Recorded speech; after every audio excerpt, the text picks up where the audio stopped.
Hi everyone, update on Julian Assange. So, he's been arbitrarily detained in the Ecuadorian embassy in London, as we know now, for going on 8 years.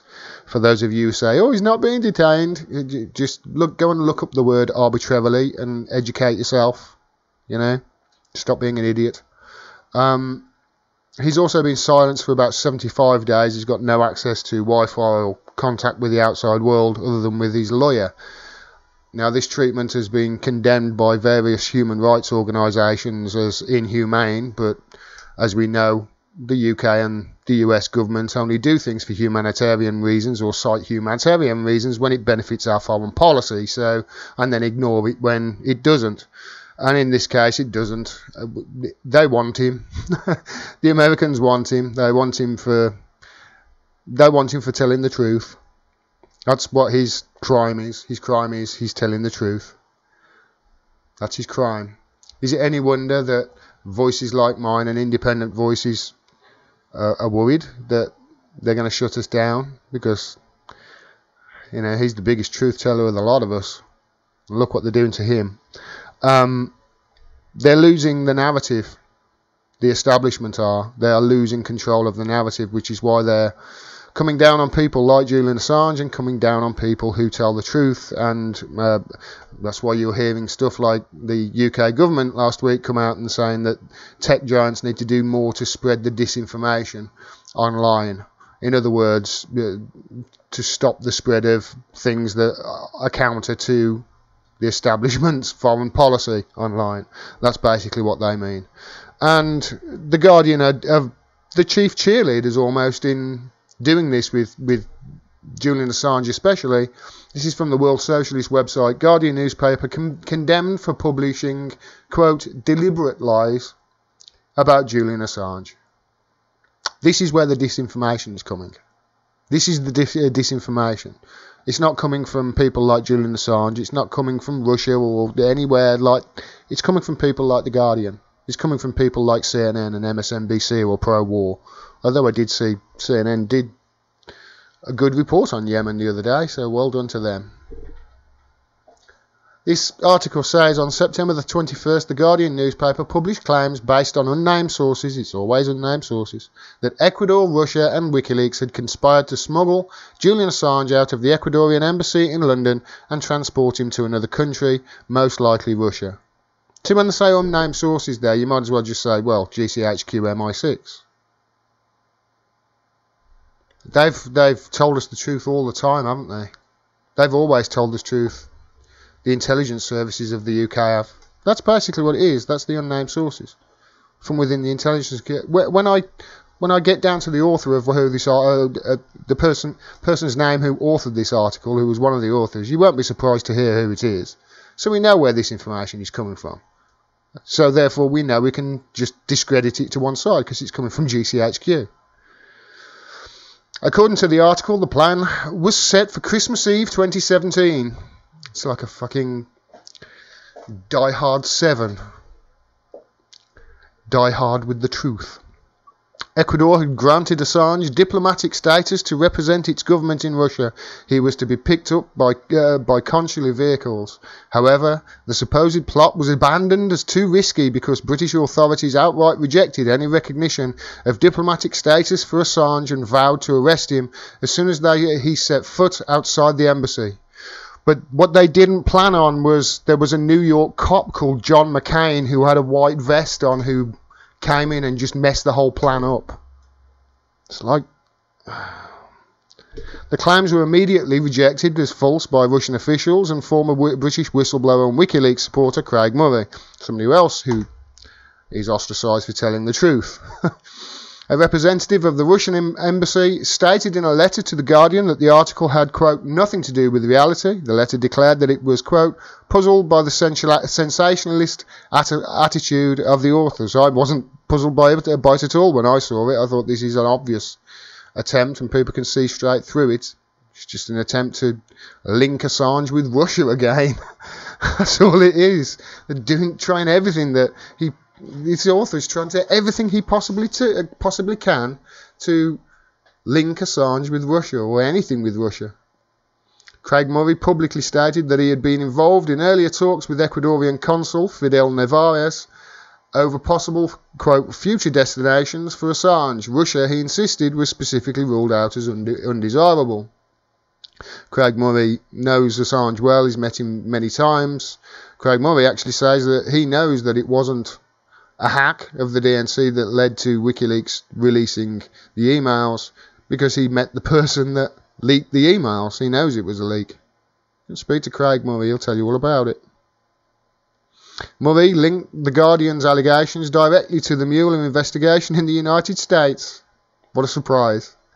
The investigation appears to be trying to construct a case that WikiLeaks and Assange conspired with Russian intelligence during the 2016 presidential election to hack the Democratic National Committee and publish emails that impacted on the campaign of Hillary Clinton.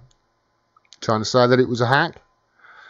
That'll take the focus away from the fact that they rigged the primary against Bernie Sanders and ran possibly the only person on the planet who could lose to Donald Trump. And here we go. The authors of the Guardian article are Stephanie Kirsch-Gassner, Dan Collins, and Luke Harding. There he is. For more than 7 years, Harding in particular has used the pages of the newspaper to seek to discredit Julian Assange and undermine support for WikiLeaks. Luke Harding is the guy who wrote the book called Collusion, which was a New York Times bestseller and which was lauded in the media in the States. And he went on several interviews and published this book, or rather publicised this book. And then he made a mistake of going on doing an interview with Aaron Mate of The Real News. And for 25 minutes, Aaron Mate pointed out that in Luke Harding's entire New York Times best-selling book on collusion, there wasn't actually any proof of collusion in it. And for 25 minutes, Aaron Mate grilled him about that, until which point Luke Harding said that Aaron Mate was a collusion rejectionist and ended the interview abruptly. You should go and watch it on the Real News Network. It's a great video. It really is. This article continues. The Guardian article alleges, quote, the involvement of Russian officials in hatching what was described as the basic plan raises new questions about Assange's ties to the Kremlin. The WikiLeaks editor is key figure in the ongoing US criminal investigation into Russia's attempts to sway the outcomes of the 2016 presidential election.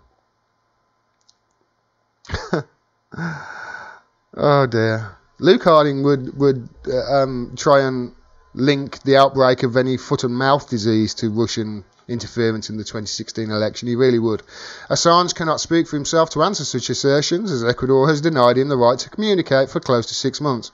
It's interesting that The Guardian have upped their smears on Assange as soon as he can't defend himself and speak back. Yeah, truth tellers now, The Guardian are. Craig Murray, however, wrote, it is serious indeed when a newspaper like The Guardian prints a tissue of deliberate lies in order to spread fake news on behalf of the security services. Exactly. We know where this came from. This came from GCHQ, MI5, MO6. I cannot find words eloquent enough to express the depth of my contempt for Harding and Catherine Viner, Guardian editor-in-chief, who have betrayed completely the values of journalism. I would add Guardian Heather to that as well.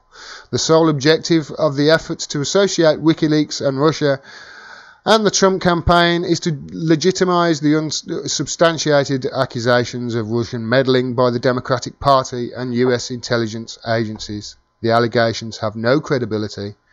Hear, hear. And that's what this is all about. This is why they keep smearing him.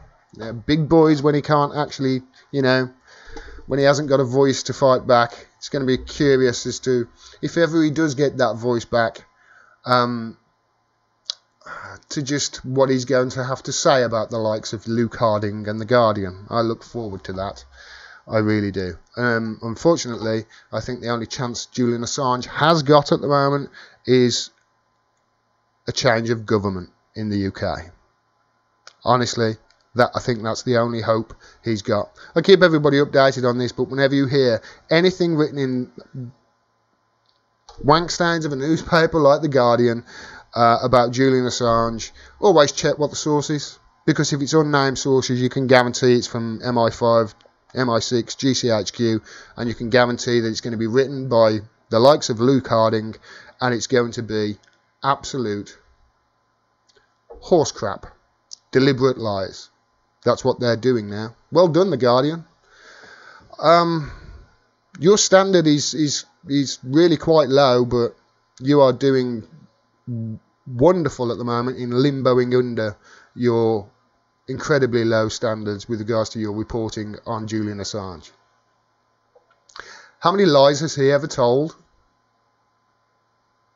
Let's compare that to your record, shall we, The Guardian? You're not the guardian of the people anymore. You're not the guardian for the people anymore. You're the guardian of the establishment. That's what they are. The Guardian newspaper is the guardian of establishment, and it's not worth the paper it's printed on, in my opinion. If you like this video and you want to see more, please subscribe and click the bell below. Independent media voices like mine are being censored across all social media platforms, so please share my videos everywhere you can to spread the word. If you can, please become a patron. The link is below as well. $1, $2, $5 a month, whatever you can afford. It really helps. I cannot do this without your support. Thanks very much for your support. Until next time, peace and take care.